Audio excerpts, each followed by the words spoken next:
Bonjour et bienvenue. Aujourd'hui, on explore en profondeur un sujet médical assez courant mais important, les fractures des membres. Bonjour, on s'appuie sur un document médical qui détaille bien ces lésions, qui sont devenues, on peut dire, plus fréquentes avec les accidents, l'industrialisation. Notre but, extraire les infos clés pour mieux comprendre ce que c'est, comment ça arrive, et bien sûr, comment on soigne ça. Absolument. Et ce document, il insiste d'emblée sur un point crucial, le pronostic, la guérison, ça dépend énormément de la qualité de la prise en charge. La rapidité, le bon traitement, c'est vraiment essentiel. Et il précise aussi que les fractures sont très variées. Ça dépend de l'os qui est touché, plat, long, court, et même de l'endroit précis sur l'os. Diaphyse, mécaphyse. Oui, avant de définir la fracture elle-même, le texte fait quelques rappels. Les os plats, genre le crâne, l'omoplate, pas pour bouger, mais ils cicatrisent bien parce qu'ils sont bien vascularisés. Les os courts, poignets, chevilles, vertèbres. Très important pour les articulations. Et il parle aussi du périoste, cette membrane autour de l'os. Essentiel pour la réparation apparemment. Bon, entrons dans le vif du sujet. Une fracture, qu'est-ce que c'est exactement? Alors, la définition de base, elle est simple. C'est une rupture. La continuité de l'os est interrompue. Ça peut aller d'une toute petite fissure, presque invisible, à une fracture dite communitude. Là, l'os est en plein de morceaux. Mais la distinction capitale, vraiment, c'est entre fracture fermée et fracture ouverte. Ah oui, quelle est la différence? Fracture ferlée, la peau au-dessus est intacte. Fracture ouverte, il y a une plaie, l'os est en contact avec l'extérieur. Et là, c'est beaucoup plus grave. Risque d'infection majeure, traitement différent. D'accord, je vois. C'est une distinction fondamentale. Et d'où elles viennent, ces fractures? Le document parle d'étiologie, des causes, les traumatismes, j'imagine. Oui, c'est la cause la plus fréquente, de loin. Les accidents de la route, les chutes à la maison, en faisant du sport, les coups, les agressions, c'est le choc qui casse l'os, soit directement à l'endroit de l'impact, soit indirectement. Mais ce n'est pas la seule cause. Ah bon? Il y en a d'autres? Oui, on a ce qu'on appelle les fractures pathologiques.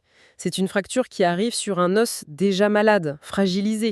Fragilisé comment? Par exemple, à cause de l'ostéoporose, l'os perd de sa densité. C'est le cas typique de la fracture du col du fémur chez la personne âgée. Ou alors, l'os peut être mangé de l'intérieur, on part de processus ostéolytiques. C'est souvent lié à des tumeurs.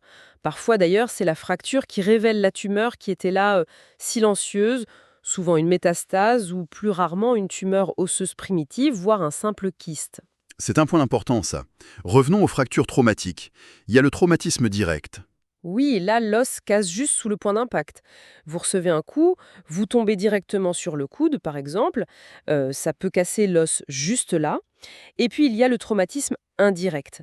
Là, c'est plus subtil. La force s'applique à un endroit, mais l'os casse plus loin. Comme l'exemple du skieur. Exactement.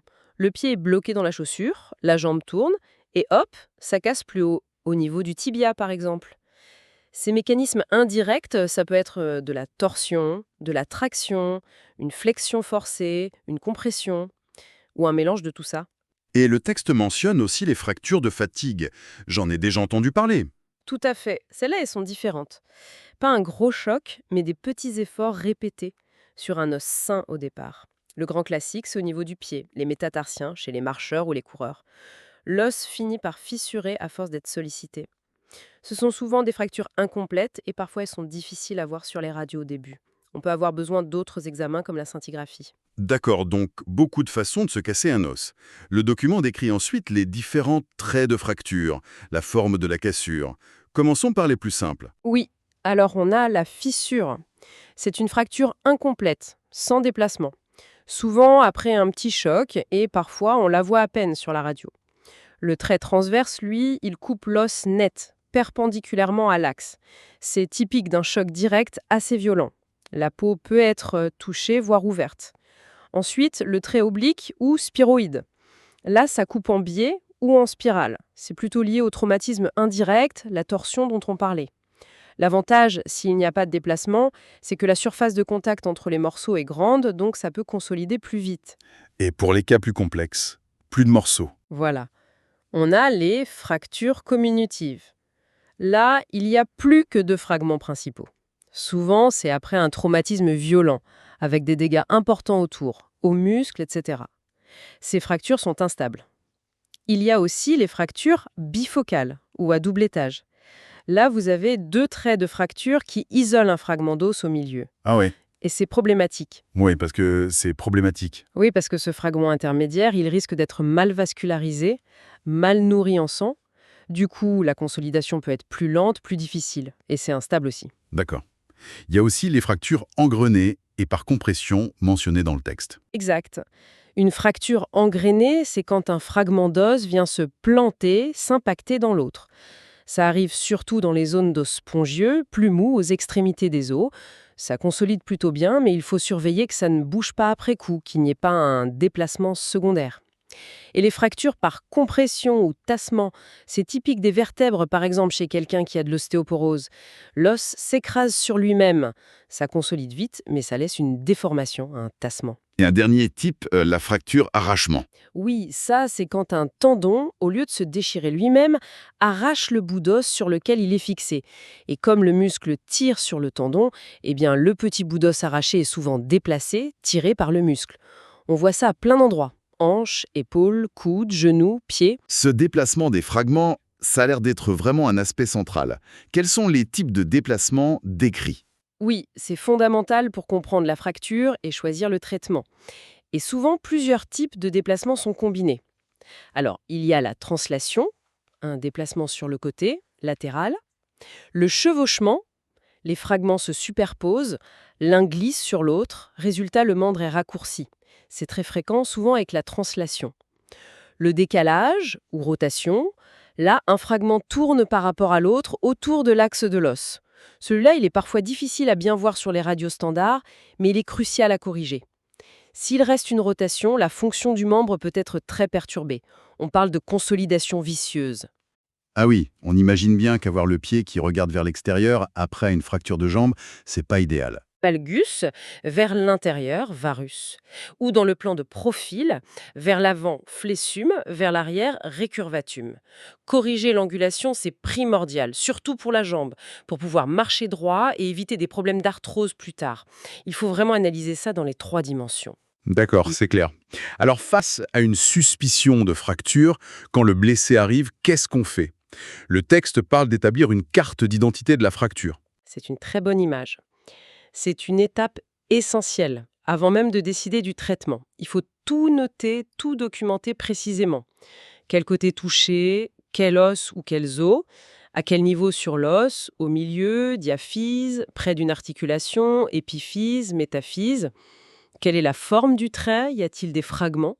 Et bien sûr, analyser les déplacements dans les 3 plans, comme on vient de le dire. Est-ce que la peau est ouverte ou fermée?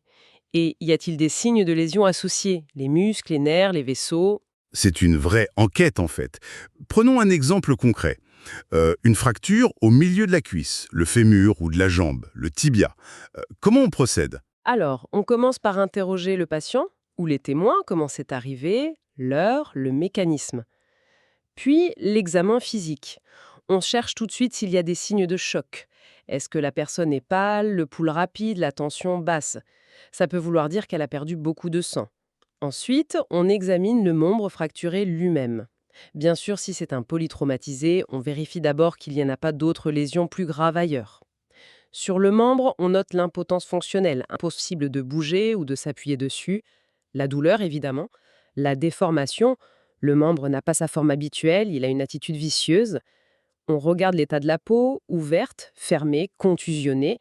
Et très important, on vérifie l'état vasculaire et nerveux en dessous de la fracture. Est-ce que le pouls est présent? Est-ce qu'il y a une sensibilité normale, une motricité des doigts ou des orteils? Et la radiographie vient confirmer tout ça. Oui, le bilan radio est indispensable pour confirmer le diagnostic clinique. Il faut au minimum des clichés de face et de profil. Et très important, ces radios doivent montrer toute la fracture, mais aussi l'articulation au-dessus et l'articulation en dessous. Pourquoi les articulations voisines? Pour être sûr qu'il n'a pas une autre lésion associée, comme une luxation, et pour bien apprécier l'alignement global du membre. Parfois, on a besoin de vues spéciales, des obliques, pour mieux voir certains traits ou déplacements. C'est sur ces images qu'on fait l'analyse précise dont on parlait, le trait, les fragments, les déplacements. D'accord. Passons au traitement. Une fois qu'on a cette carte d'identité, quels sont les grands principes? Dans la phase initiale, la toute première chose, c'est de calmer la douleur. C'est essentiel. Et de traiter un éventuel état de choc s'il y en a un. Ensuite, il faut immobiliser le membre de façon provisoire, avec une attelle, par exemple. Ça évite que les fragments bougent plus, ça diminue la douleur et ça prévient d'autres lésions. Si la fracture est ouverte, c'est une urgence.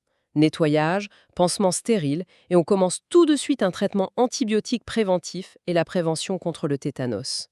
Et un point fondamental, s'il y a des lésions vitales associées, un traumatisme crânien grave, une hémorragie interne, ces lésions passent toujours avant le traitement de la fracture du membre. La priorité, c'est de sauver la vie. C'est logique, oui. Une fois ces urgences vitales gérées et le bilan complet fait, quel est l'objectif du traitement de la fracture elle-même? L'objectif est double. Premièrement, obtenir la consolidation de la fracture, c'est-à-dire que l'os guérisse, qu'il se ressoude, et si possible dans les meilleures conditions anatomiques, bien alignées. On parle de consolidation per prima. Deuxièmement, et c'est tout aussi important, récupérer la fonction du membre, pouvoir remarcher, utiliser son bras normalement. Et l'évolution, le résultat final, ça va dépendre directement de la qualité de deux choses. La réduction, c'est-à-dire comment on a remis les fragments en place, et la contention, comment on les a maintenus immobiles le temps que ça guérisse. Parlons de la réduction, remettre les os en place. Le texte parle de méthode orthopédique. Qu'est-ce que c'est? La réduction orthopédique, c'est la méthode non chirurgicale. On ne fait pas d'incision, on utilise des manœuvres externes, des manipulations du membre. Ça se fait généralement sous anesthésie, générale ou loco-régionale, pour que les muscles soient bien relâchés et que le patient n'ait pas mal. Ces manœuvres, elles sont guidées par ce qu'on a vu sur les radios, les types de déplacements. La traction dans l'axe du membre est presque toujours une étape clé. On tire doucement pour débloquer les fragments qui se chevauchent et pour retrouver la bonne longueur de l'os. Ça peut être fait à la main ou avec des systèmes de poids et poulies. D'accord. Et une fois que c'est réduit, il faut maintenir. C'est la contention. Le plâtre, c'est le moyen le plus connu, j'imagine. Oui, l'immobilisation plâtrée est un moyen de contention très courant et efficace dans beaucoup de cas. Le plâtre, il va maintenir les fragments bien alignés le temps que le cal osseux, la soudure naturelle de l'os, se forme et devienne solide. C'est surtout indiqué pour les fractures qui ne sont pas déplacées ou très peu, ou alors après une réduction orthopédique réussie. Il y a plein de types de plâtres différents selon l'os cassé et la zone à immobiliser. Un plâtre juste au poignet et avant-bras, une botte plâtrée pour la cheville et le pied, un grand plâtre qui prend toute la jambe. Mais attention, la confection et surtout la surveillance d'un plâtre, ça demande des règles strictes. Ce n'est pas anodin. Justement, la surveillance du plâtre. Vous disiez que c'était essentiel. Quels sont les risques? Le risque numéro 1, c'est la compression. Après une fracture, le membre va forcément gonfler. C'est l'œdème post-traumatique. C'est normal. Mais si le plâtre est trop serré dès le départ, ou s'il le devient à cause de cet œdème qui augmente à l'intérieur, ça peut devenir dangereux. Ça peut comprimer les vaisseaux sanguins, gêner le retour veineux et même comprimer les nerfs. C'est pour ça qu'un point crucial, que le texte souligne bien, tout plâtre circulaire qui fait tout le tour du membre doit être fendu sur toute sa longueur dès qu'il est posé. Ça laisse une petite marge de sécurité si ça gonfle. Et comment on surveille ça? Quels sont les signes qui doivent alerter? Il faut absolument chercher les signes de mauvaise circulation ou de compression nerveuse. L'œdème qui augmente, c'est déjà un signe d'alerte. Le plâtre est peut-être trop juste. Surélever le membre, ça aide à diminuer l'œdème. Mais si la compression s'installe, les signes sont clairs. Une douleur très intense, qui résiste aux médicaments, qui augmente quand on bouge passivement les doigts ou les orteils. Des fourmillements, une perte de sensibilité. Les doigts ou les orteils qui deviennent pâles, froids ou au contraire bleus. Et si on voit ces signes, on attend? Ah non, surtout pas. C'est une urgence absolue. Il faut immédiatement fendre complètement le plâtre, voire l'enlever si nécessaire. Il ne faut pas hésiter. Sinon, on risque une complication terrible. Le syndrome de Volkmann, qu'on appelle aussi syndrome des loges. Le syndrome de Volkmann. Qu'est-ce que c'est exactement? C'est une ischémie aiguë des muscles, c'est-à-dire que les muscles ne reçoivent plus assez d'oxygène parce que la pression à l'intérieur de leur loge, un compartiment entouré par une membrane solide, l'aponévrose, devient trop forte. C'est un conflit entre le contenu, les muscles qui gonflent à cause de l'œdème, et le contenant, l'aponévrose qui n'est pas extensible. Ça arrive souvent après des plâtres trop serrés, mais aussi parfois après le traumatisme lui-même. Les signes, c'est cette douleur atroce l'os, la tension très douloureuse de la loge musculaire, les troubles de sensibilité. Si on n'intervient pas très vite, les muscles meurent, se rétractent et ça laisse des séquelles définitives. Des doigts en griffe, un pied qui tombe, des raideurs articulaires irréversibles. Ça fait peur. Et le traitement? C'est une urgence chirurgicale. Il faut faire une aponévrotomie en urgence. On ouvre chirurgicalement l'aponévrose, la membrane, pour décomprimer immédiatement les muscles et restaurer la circulation. C'est la seule solution. On comprend mieux l'importance de la surveillance du plâtre. Et si la réduction orthopédique, les manipulations externes, n'est pas possible ou si elle échoue? Ou pour certaines fractures particulières? Alors, dans ces cas-là, on a recours à la chirurgie. On parle de réduction chirurgicale ou réduction sanglante. Le chirurgien va ouvrir la peau, aller directement au contact de la fracture. Il peut alors voir les fragments et les remettre en place de manière anatomique, parfaite si possible. C'est souvent suivi d'une ostéosynthèse. Ostéosynthèse, c'est quoi? C'est la fixation interne des fragments. Une fois qu'ils sont bien remis en place, on les maintient avec du matériel métallique, des vis, des plaques vissées sur l'os, des clous qu'on met à l'intérieur du canal de l'os, on dit clous centromédulaires, ou parfois un fixateur externe. Un fixateur externe? Oui, c'est un système de tiges métalliques qui sont vissées dans l'os de part et d'autre de la fracture et qui sortent de la peau pour être reliées entre elles par des barres à l'extérieur. Ça maintient l'alignement sans avoir de matériel directement sur le foyer de fracture. C'est utile pour les fractures très ouvertes ou très contaminées, par exemple. La chirurgie, elle est indiquée quand la réduction orthopédique est impossible ou si elle n'a pas tenu. Elle est aussi quasi systématique pour les fractures qui touchent une articulation. Là, il faut une réduction absolument parfaite pour que l'articulation puisse fonctionner correctement après, sans douleur et sans développer d'arthrose précoce. D'accord. Une fois que la fracture est réduite, remise en place et immobilisée, soit par plâtre, soit par chirurgie, comment l'os guérit-il? C'est le fameux processus de consolidation. Oui, la consolidation, c'est la cicatrisation propre à l'os. C'est un processus biologique assez complexe et fascinant qu'on appelle l'ostéogenèse apparatrice. Le but, c'est de rétablir la continuité et la solidité de l'os. Ça fait intervenir plein de facteurs, le périoste dont on parlait, l'hématome qui se forme au début, les cellules de l'os, les vaisseaux sanguins, des hormones, la nutrition, et même les forces mécaniques qui s'exercent sur l'os. L'os sent s'il est sollicité et ça stimule sa réparation. On peut découper ça en, disons, 3 grandes phases. Quelles sont ces phases? Alors, phase 1, c'est l'hématome et l'inflammation. Ça dure environ les 20 premiers jours. Juste après la fracture, ça saigne, un hématome se forme entre les fragments. Une réaction inflammatoire se met en place, comme pour toute blessure. De nouveaux petits vaisseaux sanguins arrivent.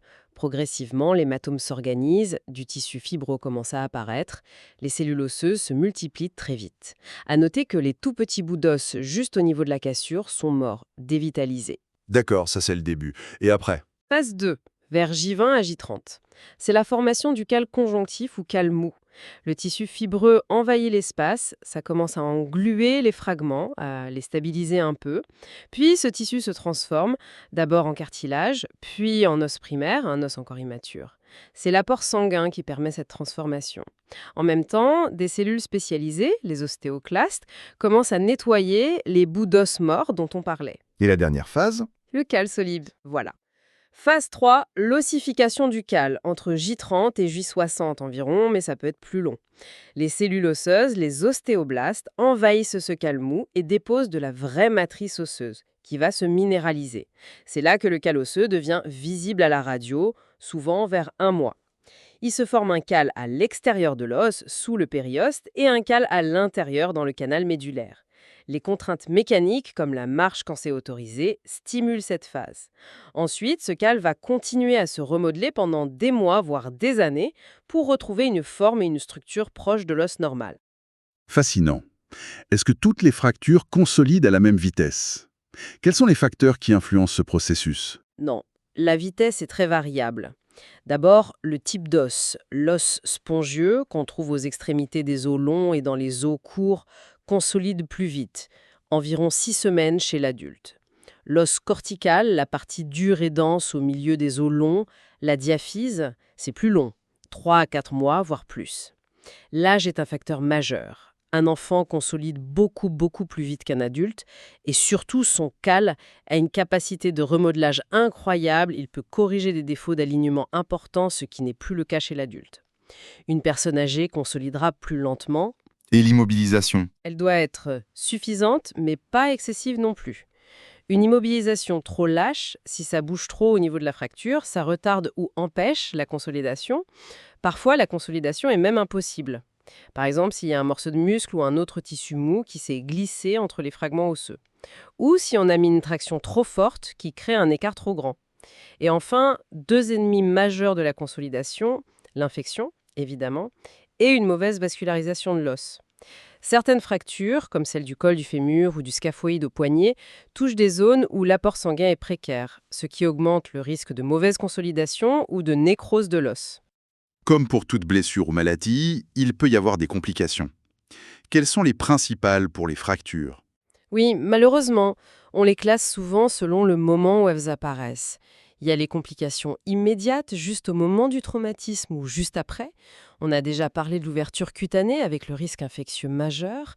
Il peut y avoir des lésions des muscles, des vaisseaux sanguins, soit une hémorragie, soit au contraire une coupure de l'arrivée du sang, ischémie, ou des nerfs entraînant paralysie ou perte de sensibilité.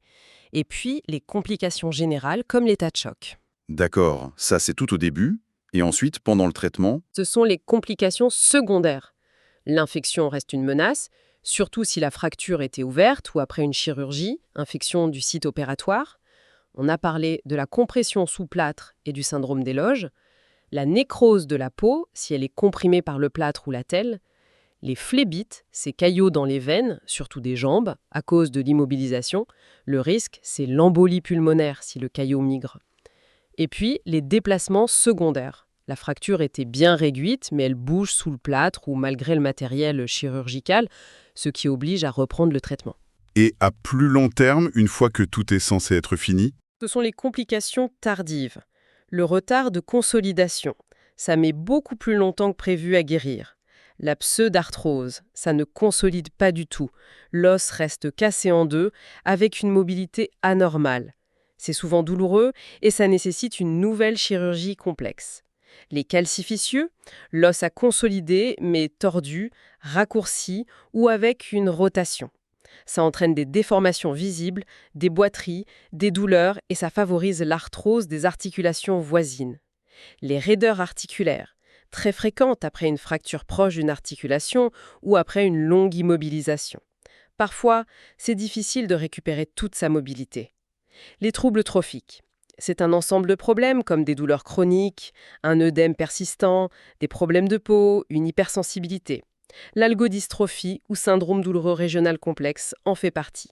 C'est très pénible pour les patients. Et une complication générale rare, mais grave, l'embolie graisseuse.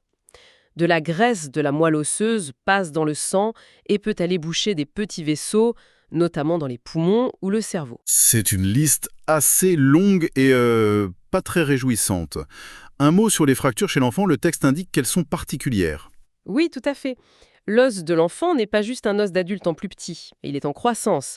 La grande particularité, ce sont les fractures qui passent par le cartilage de croissance, la zone qui permet à l'os de grandir en longueur, près des articulations. On appelle ça les décollements épiphysaires. Il y a une classification célèbre, celle de Salter et Harris, qui décrit 5 types selon comment le trait de fracture passe par rapport au cartilage.